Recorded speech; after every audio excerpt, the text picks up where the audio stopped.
Komið sælir krakkar og velkomin í eitthvað þriðja skáktíma. Í þessum þætti ætlum við að skoða reiti tabborsins. Af því að á tabborinu eru 64 reitir. Hver svona, hver hvítur og hver svartur er einn reitur. Og hver reitur ber ákveðið nafn. Og til þess að komast að því hvað hver reitur heitir, skulum við fyrst skoða þessa bókstafi hér. Þetta er A, B, C, D, E, F, G og H. Já, svolítið eins og stafrófið sem ég held að þið séu búin að læra. En fyrir hvern bókstaf hérna er eitt nafn. Og fyrir A er það Ari, B er það Bjarni, C er það Ceres, D er það Daniel eða Davíð, stundum er það Daniel og stundum er það Davíð, maður má ráða hvort maður notar. E er það Einar, F er Finnur, G er Gunnar, H er Hannes. Skoðum aftur, Ari, Bjarni, Ceres, Daniel eða Davíð, Einar, Finnur, Gunnar og Hannes. Og sjáu þið hérna lóðrétt, þá eru tölustafir. Það er 1 og 2 og 3 og 4 og 5, 6, 7 og 8. Bókstafarnir, þeir mynda línu skákborðsins.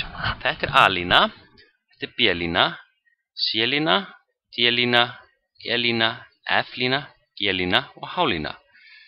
En tölustafarnir mynda reitarraðir. Þetta er fyrsta reitarröð, þetta er önnur reitarröð, þetta er þriðja reitarröð og svo framvegis. Reitarröð er svolítið skrítið orð, en þið verðið bara að reyna að muna það. Reitarröð. En lína það er auðveldra. Þetta er A-lína, B-lína og C-lína og svo framvegis. Núna ætlum við að skoða hvað hver reitur heitir. Þessi hérna í horninu, hann heitir A1, að því við skoðum fyrst bókstafinn, og síðan hvað tölustaf bókstafinu stendur við. Þetta er A1, þetta er A2, A3 og alveg upp á A8. Þetta er þá B1, B2, B3, B4 og B5. Það er nokkuð auðvelt að muna hvað hver reitur heitir, en maður skoðar bara fyrst bókstafinn og síðan tölustafinn. Bendum á þennan reit hér. Skoðum fyrst bókstafinn og síðan tölustafinn sem stendur á reitarröðinni sem reiturinn er á. Þessi reitur heitir þá E5, þessi F4, þessi G3. En nú ætlum ég að spyrja ykkur, hvað heitir þessi reitur?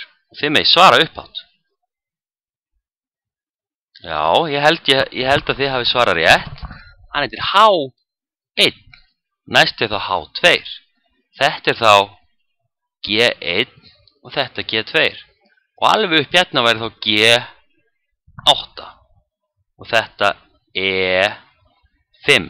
Og það er svo gott að kunna þetta til þess að geta talað skák, nota táknmál skákarinnar.